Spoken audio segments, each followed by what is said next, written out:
Hello dosto, Jai Hind. I'm Kalki Joshi, and as you all know that I'm doing a series of class 6th NCERT textbook Social Science.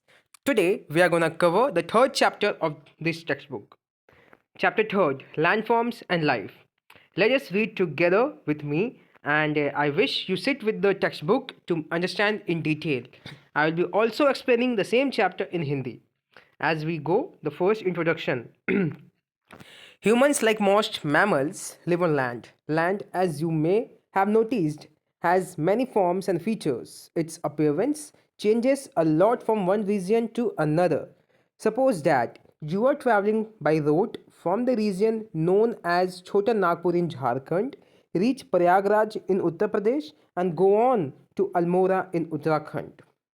On the way, you will see very different landscapes. In fact, you will encounter three major landforms, which we will now explore. दोस्तों, इस first paragraph में introduction के तौर पे बता रहा है कि मतलब हम भी एक मैमल हैं और मैमल जो हैं वो धरातल पे रहते हैं, ज़मीन पर रहते हैं, है कि नहीं? तो हम देखते हैं कि हमारे धरती पर ही अलग अलग प्रकार के लैंडफॉर्म्स पाए जाते हैं जो दिखने में अलग होते हैं एक जगह से दूसरी जगह। जैसे कि एक छोटा नागपुर जो झारखंड में है, या फिर जो इलाहाबाद दैट्स प्रयागराज इन उत्तर प्रदेश वो थोड़ा अलग है, और अल्मोड़ा जो उत्तराखंड है वो और भी अलग होगा। ठीक है, तो हम जो ये मेजर तीन तरह के लैंडफॉर्म्स होते हैं उनको हम लोग नीचे डिस्कस करने वाले हैं। A landform is a physical feature on the surface of our planet Earth. Landforms take shape over millions of years and have a significant connection with the environment and life. They can broadly be divided into three categories: mountains, plateaus and plains. तो दोस्तों इसमें क्या बोल रहा है कि जो landforms होते हैं वो सरफेस सबसे ऊपरी परत पर होते हैं, ठीक है, और ये बनने में कई लाखों करोड़ों साल लग जाते हैं, कई मिलियंस साल लग जाते हैं, वही बता रहे हैं। और ये जो है ये इसका काफ़ी अच्छा कनेक्शन है, मतलब हमारे जीव जंतु और जो भी हम रहते हैं उसके ऊपर, ठीक है। तो इनको ब्रॉडली मतलब मोटा मोटी तीन प्रकार में बांटा गया है। दे आर, उसको माउंटेन्स, प्लेट्यूज एंड प्लेन्स कहते हैं। आइए उसके बारे में नीचे देखते हैं दोस्तों। These landforms have different climates and are home to a variety of flora and fauna. Humans have adapted to all landforms, but the number of people living on different kinds of landforms varies throughout the world. तो ये क्या कह रहा है दोस्तों, that landform की वजह से वहाँ पे अलग अलग क्लाइमेट यानी कि मौसम जो है अलग अलग होता है, ठीक है, और अलग अलग प्रकार के जानवर और पौधे या फिर वनस्पतियाँ रहती हैं। तो जो मानव जो है वो हर एक लैंडफॉर्म में रहने के लिए सीख चुके हैं, ठीक है, वो अपने आप को ढाल चुके हैं। लेकिन हालांकि क्लाइमेट और बाकी चीज़ें वेरी करता है पूरे दुनिया में, पूरे वर्ल्ड में, ठीक है। The first is a mountains. Mountains are landforms that are much higher than the surrounding landscape. Okay, they can be recognized by a broad base, steep slopes and a narrow summit depending on their height. Some mountains are covered with snow. Okay, at lower altitudes the snow melts every summer and turns into water that feeds river. At high altitudes the snow may never melt, leaving the mountain permanently snow capped. दोस्तों इस paragraph में क्या कह रहा है, हम पहले mountain के बारे में जानेंगे। तो माउंटेन जो एक ऐसा लैंडफॉर्म है जिसमें मतलब वो आसपास की जगहों से काफ़ी ऊंचा होता है, ठीक है। तो उसको हम लोग कैसे बताएंगे कि उसका जो बेस है यानी कि जो नीचे का आधार है वो काफ़ी चौड़ा होता है, और उसके जो स्लोप्स हैं मतलब अचानक से मतलब ऊंचा ऊंचा हो जाते हैं, ठीक है। एंड उस ऊपर जो चोटी होता है काफ़ी पतला होता है या फिर छोटा होता है चोटी, इसे हम लोग माउंटेन कहते हैं। और उनके हाइट के मुताबिक कहीं कहीं क्या होता है कि बर्फ़ भी ढक जाता है उनका चोटी से, ठीक है। और एक गर्मियों के दिन में वही बर्फ़ पिघल कर पानी में बदल जाता है, और वो नदियों से कनेक्ट करके मतलब नदियाँ ही बन जाती हैं आगे जाके, ग्लेशियर्स जो हैं, ठीक है। सो कई कई जगह होते हैं जो कभी कभी जो है वो मेल्ट होता ही नहीं है, और वो स्नो जो है हमेशा उसके ऊपर ही रहते हैं, ठीक है। Other highlands with lower height, less steep slopes and rounded tops are called hills. ये क्या कह रहा है कि माउंटेन के जैसा ही एक और होता है, ठीक है, जिनको हम लोग हिल्स बोलते हैं। तो उनमें क्या होता है, उनकी हाइट कम होती है, और जो जो मतलब जो गिराव होता है ना, वो हिल का वो थोड़ा सा हल्का सा स्टिप कम होता है, मतलब वो एक ही पे एक ऊंचा नहीं हो जाता है, ठीक है। और जो उसके जो ऊपरी परत होती है, जो टॉप जिसको हम लोग पीक बोलेंगे, तो वो है गोल होता है, राउंडेड होता है, ठीक है। यही यहाँ पे कहा गया है मेरे दोस्तों। आगे चलते हैं, ठीक है। ये देखिए माउंट एवरेस्ट का पिक्चर दिखा हुआ है, mount Aconcagua, and this is Mount Kilimanjaro. Mount blank, mount Kanchenjunga ये भी भारत में ही है, माउंट अनामुडी ये भी भारत में ही है। ये सारे माउंटेन्स को आप देखिए दोस्तों, कैसे कोई माउंटेन जो हरा भरा दिख रहा है, कोई है जो आइस कैप दिख रहा है। चलिए आगे देखते हैं। Most of the world's mountains are grouped in mountain ranges such as the Himalayas in Asia, the Alps in Europe, the Andes in South America. Some of these ranges stretch for thousands of kilometer. तो दोस्तों ये क्या कह रहा है कि जितने भी मतलब माउंटेन जो होते हैं वो लगभग माउंटेन रेंजेस से जुड़े हुए, कहीं हमें इकलौता पहाड़ नहीं दिखेगा कि एकदम पूरा उसके अगल बगल खाली स्थान है या फिर रेगिस्तान है और वहाँ पे एक पहाड़ है ना, ऐसा कुछ नहीं है। जो भी माउंटेन होते हैं वो रेंजेस में होते हैं, मतलब श्रृंखलाओं में होते हैं। ठीक है, तो एग्जांपल दिया गया हिमालय जो एशिया में है, एल्प्स जो यूरोप में है, एंडेस जो साउथ अमेरिका में है। ठीक है, तो ये जो है ये कई किलोमीटर, हजारों किलोमीटर तक फैले हुए रहते हैं। और ये देखिए दोस्तों, यहाँ पे लेफ्ट हैंड साइड में मीटर्स में दिया हुआ ये ऊंचाई बताने की कोशिश कर रहा है जो भी माउंटेन्स है। ठीक है, अब आगे चलते हैं। Shows pictures of 6 mountains of the world. देखिए इसमें जो 6 पिक्चर्स दिखा रहा है, 1 2 3 4 5 6 obviously. Okay, bringing them together to give a visual impression of their relative heights from top to bottom.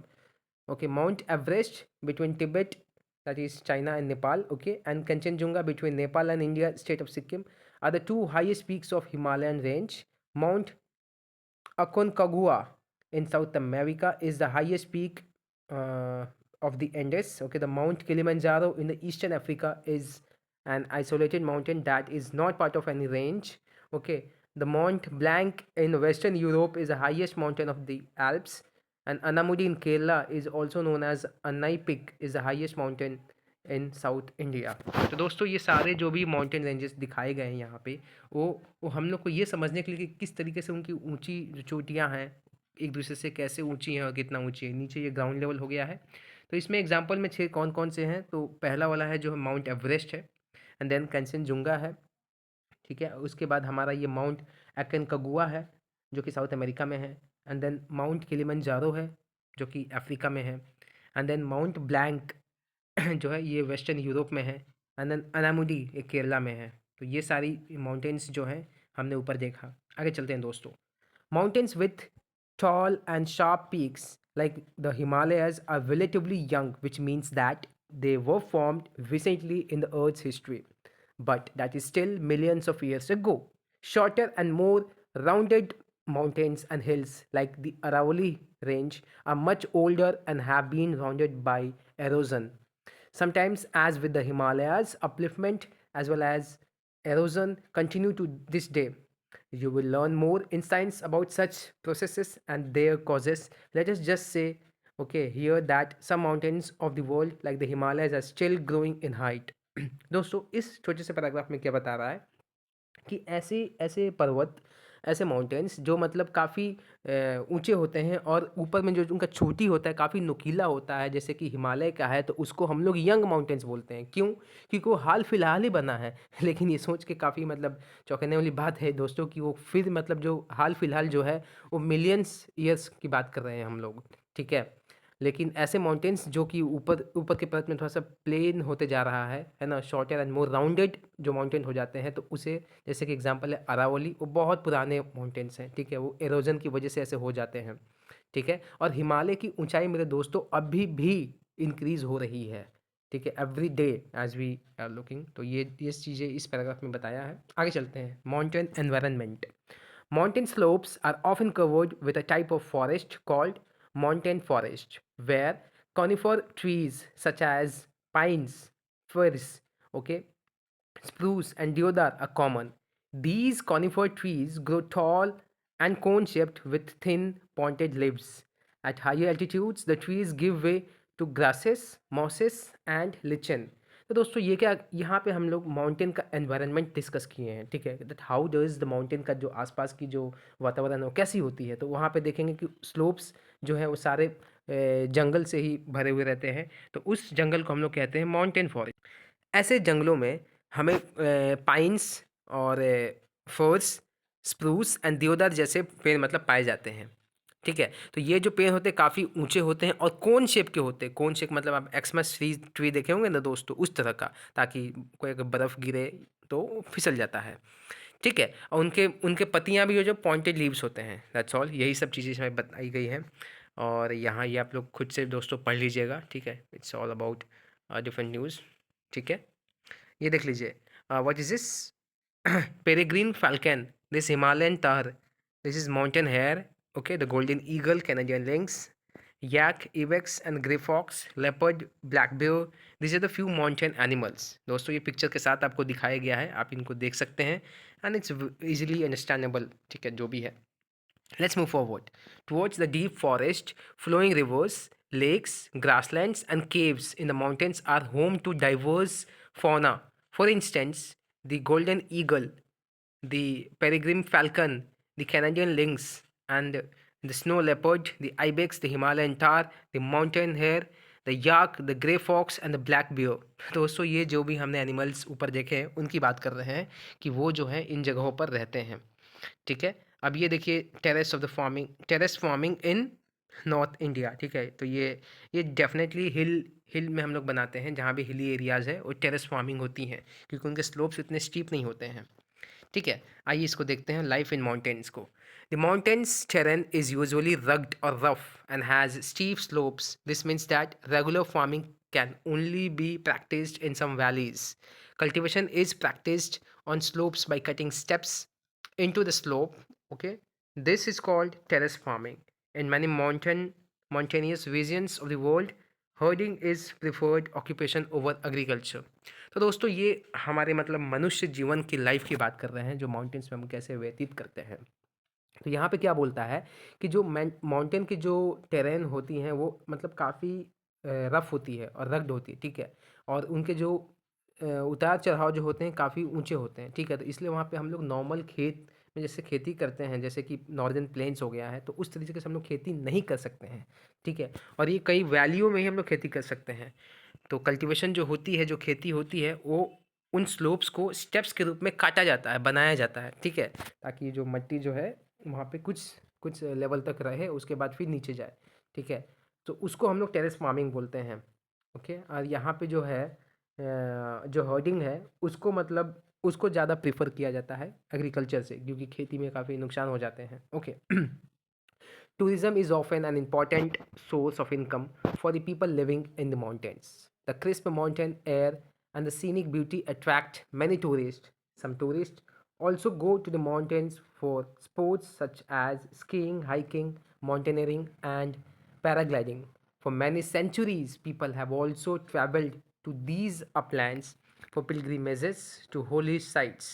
But an excessive inflow of visitors can also put the fragile mountain environment under pressure. It is often difficult to find the right balance.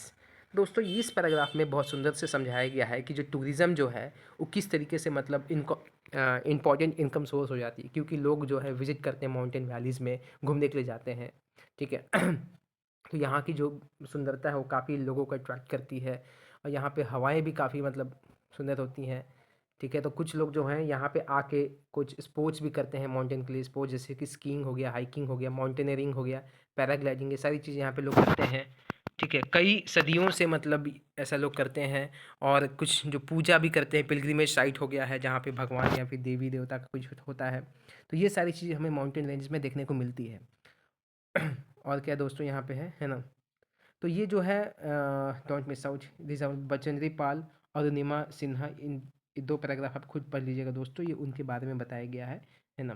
Please read on your own and let me know in comment box if any doubt is there, ठीक है। तो ये देख सकते हैं, there something flash for flat, okay, this landslide, uncontrolled tourism, okay, avalanche, this heavy snowfall, cloud burst, and the cold weather. So these are all other life in mountains has definite positives, from pure air to the beautiful scenery. It also involves potential challenges, both natural and human made, some of which are depicted in these pictures. ठीक है दोस्तों, ये आपने देखा किस तरीके से मतलब माउंटेन में पॉजिटिव चीज़ें भी देखने को मिलती है और नेगेटिव भी, ठीक है। तो ये don't miss out, you please you read this on your own and let us move to the next core topic. दोस्तों हम यहाँ पे इंपॉर्टेंट टॉपिक्स डिस्कस करना चाहते हैं, जो भी इस टेक्स्ट बुक में जो कोर वैल्यूज़ या फिर कोर पॉइंट्स हैं, जैसे कि अब हम अगला चल रहे हैं, जो इंपॉर्टेंट नहीं है दोस्तों मैं स्किप कर दे रहा हूँ, हालांकि आप अपने जनरल नॉलेज के लिए इन सब चीज़ों को पढ़ सकते हैं। Plateaus, A plateau is a landform that rises up from the surrounding land and has a more or less flat surface. Some of its sides are often steep slopes, like mountains. Plateaus can be young or old in terms of the Earth's history. Two examples of plateaus are the Tibetan Plateau, the largest and the highest plateau in the world, and the Deccan Plateau. The height of the plateaus can vary from a few hundred meters to the several thousand meters. दोस्तों, इस paragraph में क्या बता रहा है प्लेटू के बारे में, ठीक है? तो प्लेटू क्या है? ये भी एक प्रकार का लैंडफॉर्म है जो कि आसपास के जगहों से थोड़ा सा ऊंचा होता है, लेकिन फ्लैट सरफेस, ओके, मतलब ये ज़्यादा ऊंचा नहीं होता है, ठीक है? एंड कुछ इसके साइड्स होते हैं जो कहीं कहीं स्टीप होते हैं, मतलब स्लोप्स जो होते हैं काफ़ी स्टीप होता है, कहीं पे स्टीप नहीं होता है, ठीक है? लेकिन इनमें भी हम लोग यंग या ओल्ड कह सकते हैं, मतलब कोई यंग प्लेटू हो गया, कोई ओल्ड प्लेटू हो गया। तो दो एग्जांपल है जो हमें प्लेटू देखने को मिलती है जो फेमस है एक्चुअली, है ना? So first is a Tibetan plateau जो कि largest and highest plateau in the world है, Tibetan plateau. And the second is Deccan plateau which is in our India, okay. Some more plateaus are there like Chota Nagpur plateau also is there, है ना? और भी कुछ plateaus हैं छोटे मोटे, वो आपको हम लोग आगे क्लास में देखेंगे। तो ये जो प्लेटूज हैं इनका हाइट जो है वेरी करता है, ठीक है? मतलब ऐसा नहीं कि फिक्स है, कई कई 100 मीटर, है ना? कई 100 मीटर से लेकर कई हज़ारों मीटर तक इनकी हाइट्स होते हैं, ठीक है? दोस्तों यहाँ पे देखिए एग्जांपल में दिया हुआ है the Tibetan plateau has an average altitude of 4500 metre which explains why it has been nicknamed the roof of the world. From east to west it is nearly 2500 kilometre long, the distance from Chandigarh to Kanyakumari. तो दोस्तों ये क्या कह रहा है कि जो Tibetan प्लेटू है, ठीक है, दैट उसकी जो एवरेज औसत हाइट है वो 4500 मीटर है। आप समझ रहे हैं दोस्तों? और उसको इसलिए उसका निकनेम में कहा जाता है रूफ ऑफ द वर्ल्ड, मतलब विश्व का छत कह सकते हैं आप, ठीक है? तो जो उसका ईस्ट वेस्ट की लंबाई है वो लगभग 2500 किलोमीटर दूर है। तो वो जो लंबाई है ऐसा लगता है जैसे कि चंडीगढ़ से कन्याकुमारी जितना डिस्टेंस होगा। The Deccan प्लेटू of the central and the south India is one of the oldest plateaus in the world, formed through volcanic activity millions of years ago. तो ये जो डेक्कन प्लेटू हमारे साउथ इंडिया में पाई जाती है, तो वो दोस्तों मतलब उन पुराने प्लेटू में से एक है, ठीक है? जो मतलब एक वॉल्केनिक एक्टिविटी से फॉर्म हुआ था, ठीक है? आगे चलते हैं इस पैराग्राफ में। Like mountains plateaus are rich in minerals, okay, deposits. They have been called storehouses, okay, of minerals. As a result, mining is a major activity on plateaus where many of the world's largest mines are formed. For example, the East African plateau is famous for gold and diamond mining. In India, huge reserves of iron, coal and manganese are formed in the Chota Nagpur plateau. तो दोस्तों ये क्या कह रहा है कि जिस तरीके से माउंटेन की तरह प्लेट्यू भी, ओके, मिनरल्स में बहुत रिच होते हैं, मतलब इसमें ज़्यादा मिनरल्स पाए जाते हैं, इसलिए इनको स्टोर हाउसेस ऑफ मिनरल्स भी कहते हैं प्लेट्यू को, ठीक है? सो इसीलिए जो भी माइनिंग एक्टिविटी यानी कि जो खुदाई का काम होता है इन मिनरल्स को, तो ये सारी चीज़ें प्लेट्यूज पे ही पाई जाती हैं ऑलमोस्ट, ठीक है? सो देखते हैं कि जैसे एग्जांपल में क्या है कि ये जो ईस्ट अफ्रीकन की प्लेट्यू है वो for the gold and diamond mining, ठीक है? तो वहाँ पे सोने और हीरो की खुदाई होती है, ठीक है? इन भारत में भी जो कि आयरन, कोल एंड मैंगनीज, ये जो तीन हो गए, यानी कि लोहा, कोयला और मैंगनीज जो है, तो ये छोटा नागपुर प्लेटू में खुदाई होती है। The प्लेटू environment is very diverse across the world, okay, many plateaus have a rocky soil which makes them less fertile than plains, see next section, and therefore less favorable to farming. An exception is that of lava plateaus that is formed through volcanic activity, as they often have a rich black soil. तो ये क्या कह रहा है दोस्तों, that जो plateau की जो इन्वायरमेंट है वो बहुत ही मतलब बदलती रहती हैं पूरे दुनिया, मतलब ये हम नहीं कह सकते कि हर जगह हर प्लेट्यू पे सेम काइंड ऑफ इन्वायरमेंट होगा, ठीक है? तो वो कहा जा रहा है। तो कई कई प्लेट्यू हैं जिनका मतलब जो सॉइल होता है वो रॉकी होता है, यानी कि पत्थर जैसा होता है, तो उस पे कोई हम खेती नहीं कर सकते हैं, ठीक है? और तो खेती नहीं हो तो फिर ऑब्वियसली, एंड कुछ ऐसे भी होते हैं प्लेट्यूज, ठीक है?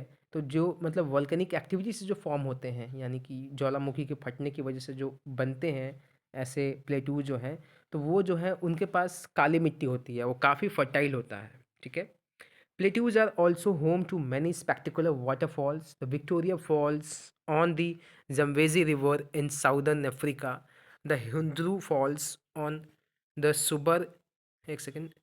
Subarnarekha River in Chota Nagpur Plateau and the Jog Falls on the Saravati River in the Western Ghats are such waterfalls. The Nokhalikai Falls drop down 340 meters from the Cherrapunji Plateau in Meghalaya. तो दोस्तों इस paragraph में हम ये बता रहे हैं कि जो प्लेट्यूज़ हैं उनकी वजह से बहुत सारे वाटरफॉल्स भी बनते हैं, ठीक है, जो बहुत सुंदर दिखने में होते हैं। एग्जांपल है विक्टोरिया फॉल्स जो कि जम्बेजी रिवर में है साउदर्न अफ्रीका में। नेक्स्ट है हुंजरू फॉल्स जो कि सुवर्णरेखा रिवर में है इन छोटा नागपुर प्लेट्यू, ठीक है। And Jog falls that's in Karnataka, that is Sharavati river and in western Ghats, तो ये है। देन नोखालिकाई फॉल्स, तो ये जो है 340 मीटर के फ्रॉम चेरापूंजी प्लेट्यू से गिरता है, उतना उसका ऊंचाई है। आप देख रहे हैं दोस्तों, ये जो प्लेट्यूज जो हैं इनकी वजह से वाटरफॉल्स बनते हैं, ठीक है। ये जो पिक्चर दिया हुआ है नोखालिकाई फॉल्स है ना, जो कि चेरापूंजी प्लेट्यू से गिर रहा है, दैट्स इन मेघालय। आप देख सकते हैं दोस्तों, ये है प्लेट्यू, इतना जो से ऊंचा है। जो प्लेट्यूज होते हैं ना दोस्तों, ये एक टेबल जैसा हो जाता है। हम घर में टेबल रखते हैं ना, तो कैसे मतलब प्लेन होता है ऊपर और अच्छा, तो उस तरीके से टेबल टेबल जैसा दिखता है प्लेट्यू, बस that's all. Next, let us move to the plains. Okay, the plains are landforms that have an extensive flat or gently, okay, undulating surface. They do not have any large hills or deep valleys. They're generally not more than 300 meters above sea level. तो ये क्या कह रहा है दोस्तों, जो planes जो होते हैं वो नाम से समझ में आ रहा है कि वो प्लेन है, ठीक है, पूरा फ्लैट सरफेस है। और ये जो है पहाड़ या फिर प्लेट्यू जैसे ऊंचे ऊंचे वैलियाँ नहीं होती हैं, और उनकी जो हाइट होती है वो 300 मीटर से ज़्यादा नहीं होती है सी लेवल से, ठीक है। आप देख सकते हैं सी लेवल का मीनिंग क्या होता है, the average level of the surface of the oceans also called mean sea level. मतलब अगर हम वर्ल्ड वाइड में देखें कि जो एवरेज औसतम जो है ना समुद्र का लेवल होता है उसको सी लेवल बोलेंगे। Next paragraph, flood plains are one type of plains formed by rivers originating in mountain ranges where they collect particles of rock, sand, and silt called sediments. These sediments are carried all the way to the plains where the rivers deposit them, making the soil very fertile. As a result, these plains are ideal for growing crops of all kinds, and agriculture is a major economic occupation in this landform. Plains also support a variety of flora and fauna. तो दोस्तों इस paragraph में क्या कह रहा है, जो flood plains हैं, है ना, तो ये फ्लड प्लेन्स की बात कर रहे हैं दोस्तों कि जो कैसे बनती हैं। तो वो नदियाँ जो निकलती हैं पहाड़ों से, तो वो अपने साथ कई पत्थर, है ना, जिसको हम लोग क्या बोल सकते हैं, सेडिमेंट्स बोल सकते हैं, तो उन सब चीज़ों को लाके इकट्ठा कर देती है, ठीक है, प्लेन एरियाज़ में। तो उससे वो प्लेन का फॉर्मेशन हो जाता है, उसको हम लोग फ्लड प्लेन्स बोलते हैं, ठीक है। सो इनकी वजह से जो कई मिट्टी जो आती हैं बहती हुई नदियों के साथ, तो वो काफ़ी फर्टाइल होते हैं, बहुत उपजाऊ होते हैं, ठीक है। तो इसमें हर तरह के लगभग हर तरह के क्रॉप्स जो हैं उगाए जा सकते हैं। एंड इसलिए इनका मेन जो इकोनॉमिक ऑक्यूपेशन होता है वो एग्रीकल्चर से ही होता है, ठीक है। यहाँ पे variety of flora and fauna मतलब तरह तरह के जानवर एंड वनस्पतियाँ पाई जाती हैं। ये देख सकते हैं दोस्तों, ये पूरा मतलब हमारे पृथ्वी को दर्शा रहा है। यहाँ पे आप रेफरेंस ले सकते हैं कि जो ब्राउन कलर का है वो प्लेट्यू है, एंड जो ग्रीन कलर का है that is river plain, and this is different than slightly orange that is the mountain range. आप देख सकते हैं इधर नाम भी दिया हुआ है Alaska, Alaska that is the mountain range, and the Mississippi आप देख सकते हैं that is the plain, Amazon plains हो गया यहाँ पे। इधर भी आप देख सकते हैं एंडेस हो गया that is the mountain range, and then Patagonian that is the plateaus, okay. आप इन सबको देख सकते हैं। दोस्तों हम भारत में आते हैं तो देखिए भारत में एक ग्रीन रंग का हमारा रिवर प्लेन है that is Ganga and Brahmaputra plain, and Himalaya range आप देख सकते हैं that is the mountain range, है ना। एंड उसके ऊपर ही हिमालय रेंज के ऊपर ही आप देख सकते हैं टिबेटियन प्लेट्यू है ना। ये सारी चीज़ें जो है दर्शाई गई हैं, आप इसको देख देख लीजिएगा मेरे दोस्तों, ठीक है। आगे चलते हैं, ये तो है it's a satellite image of the Ganga plain. देखिए दोस्तों कितना हरा भरा है हमारा गंगा प्लेन, है ना। आगे चलते हैं, लाइफ इन प्लेन्स मतलब यहाँ पे इंसान लोग कैसे रहते हैं। Thousands of years ago, the first civilizations developed around rivers in fertile plains. In our times too a large part of the world's population lives in plains. तो क्या कह रहा है कि कई हज़ारों साल पहले जो है, जो फर्स्ट सिविलाइजेशन है, जहाँ पे फर्स्ट मानव लोग एक साथ रहना शुरू किए, बसना शुरू किए, तो वो जो है नदियों के आसपास ही था, नदी घाटी के पास था, राइट? क्योंकि वहाँ पे फर्टाइल प्लेन्स है, जहाँ पे हम खाना जो है खेती कर सकते हैं, उपजा सकते हैं। तो हमारे समय में भी, ठीक है, अब अभी आजकल जो है मैक्सिमम जो पॉपुलेशन है, हमारी जनसंख्या है, वो रिवर के, नदी के आसपास ही रहती है। About 40 crore people, more than one fourth of the total Indian population, live in the India's Ganga plain, often called the Gangetic plain. As with many other plains of the world, the major occupations of the people in this region include river fishing and agriculture. दोस्तों, मैं अभी आधा ही पढ़ा हूँ इस paragraph को, तो इसमें क्या बता रहा है कि तकरीबन 40 करोड़ लोग जो हैं हमारे गंगा के प्लेन में रहते हैं, ठीक है? तो ये एक चौथाई से भी अधिक है हमारे भारत के पॉपुलेशन, जनसंख्या से, ठीक है? तो इसको हम लोग गैंगेटिक प्लेन कहते हैं। और जिस तरह से पता है कि इस मतलब इस रीजन में लोग फिशिंग पे डिपेंडेंट हैं, मतलब मछली पकड़ते हैं, या फिर एग्रीकल्चर पे, ये दो चीज़ें हैं, ठीक है? आगे चलते हैं। Food crops such as rice, wheat, maize, barley and millets are grown. Fiber crops such as cotton, jute, and hemp are also grown in the Gangetic Plain. Traditional agriculture has been mostly rain-fed, that is, watered through rainfall. In recent decades, however, agriculture has turned to irrigation with water brought to the fields through networks of canals or pumped from groundwater. While irrigation has increased agricultural production, it has also contributed to the depletion or decrease of groundwater. This presents a challenge for the future of agriculture in the region.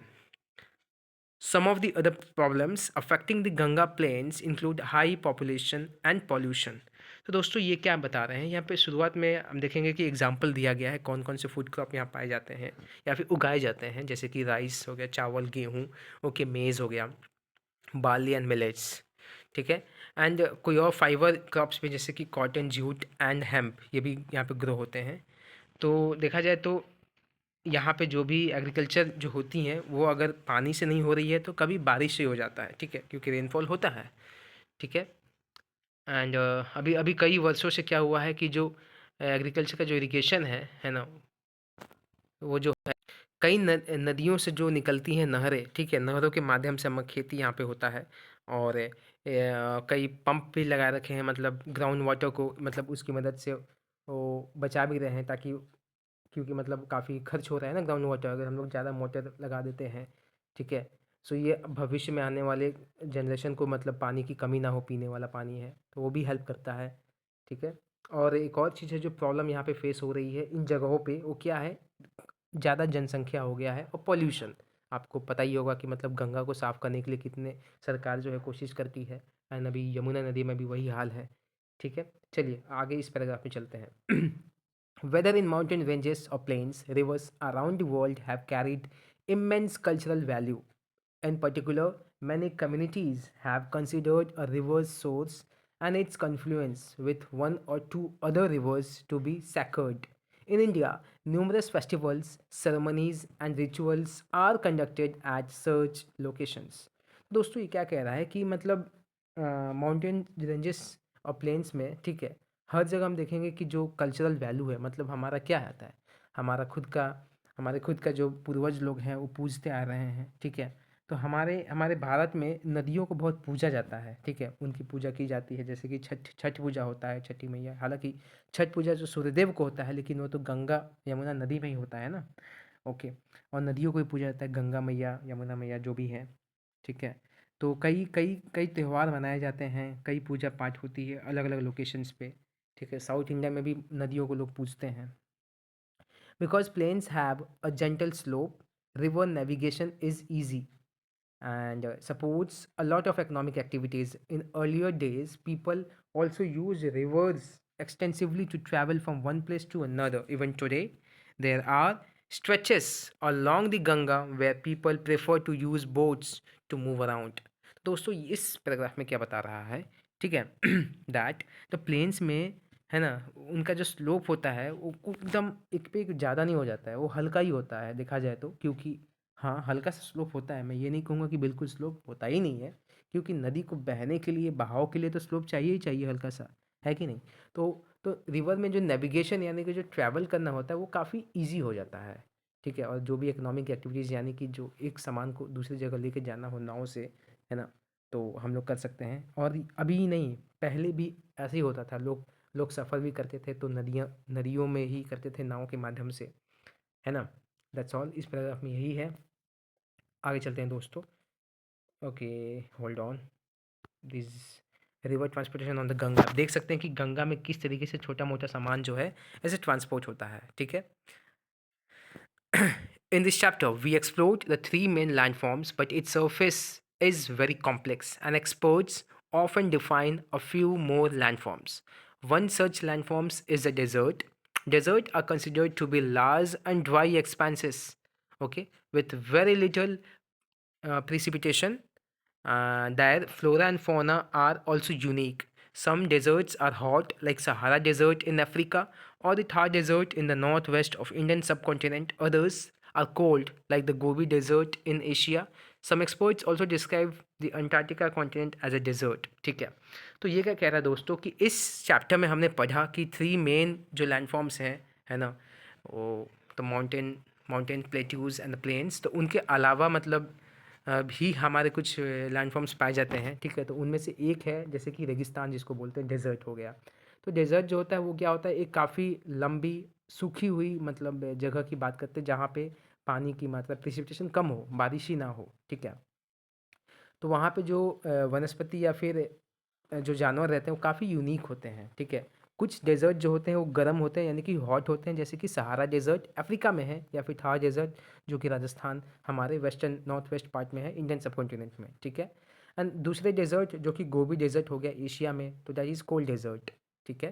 And few experts जो हैं वो भी कहते हैं कि Antarctica भी एक तरह से कोल्ड डेज़र्ट ही है। Despite harsh living conditions, humans have adapted to the most of the deserts in India. Communities living in the Thar Desert or migrating through it hold rich cultural traditions such as folk songs and legends related to the desert. तो दोस्तों ये क्या कह रहा है कि इतनी मतलब खतरनाक गर्मी होती है वहाँ पे, रेगिस्तान हमारा जो थार रेगिस्तान है ना, उसके बावजूद भी वहाँ पे लोग रहते हैं। अब वो उसमें ढल गए हैं, उसमें मतलब आराम से वो लोग रह पाते हैं अपना। तो उनकी खुद की अपनी कम्युनिटी है, खुद का अपना ग्रुप है, खुद का अपना कल्चर है वहाँ पे कई नाच गाने होते हैं, कई सॉन्ग गाए जाते हैं, ठीक है? तो उन रेगिस्तान में ये होती हैं। The diverse ways in which humans have made all landforms their home is testimony to our adaptability and resilience. तो दोस्तों क्या कह रहे हैं कि इतने अलग अलग प्रकार जगहों पे हम लोग रहते हैं, बसते हैं, उसमें ढल जाते हैं। तो ये मानव का जो है, मानवता का जो पूरा है क्या है, वो दिखा रहा है कि हम किस तरीके से कहीं भी ढल सकते हैं, अडेप्टेबिलिटी दिखा रहा है, ठीक है? यहाँ पे दैट्स ऑल दोस्तों, ये चैप्टर अब ख़त्म हो गया, ये क्वेश्चंस आ गए हैं। मैं आपको चाहूँगा कि अभी तक जो भी हमने पढ़ा है ना, उसमें से आप कोई भी सवाल मुझसे पूछ सकते हैं। You can write in the comment box, please do so, okay? I will be definitely replying you, मैं आपको रिप्लाई करूँगा। And I make sure that you are understanding this chapter in better. And और भी कुछ चीज़ें चाहते हैं आप कि मैं कैसे अपना प्रेजेंटेशन और इम्प्रूव करूँ, वो भी आप कमेंट बॉक्स पे लिख सकते हैं मेरे लिए, है ना? मैं चाहता हूँ कि ये सारा का सारा एनसीईआरटी टेक्स्ट बुक आपको मैं कवर अप करूँ। And please be with me and like this video and do share to the people जिनको मतलब ऐसे ऐसे वीडियो की आवश्यकता है। And please subscribe my channel and keep watching. Let's wait for the next chapter. Thank you.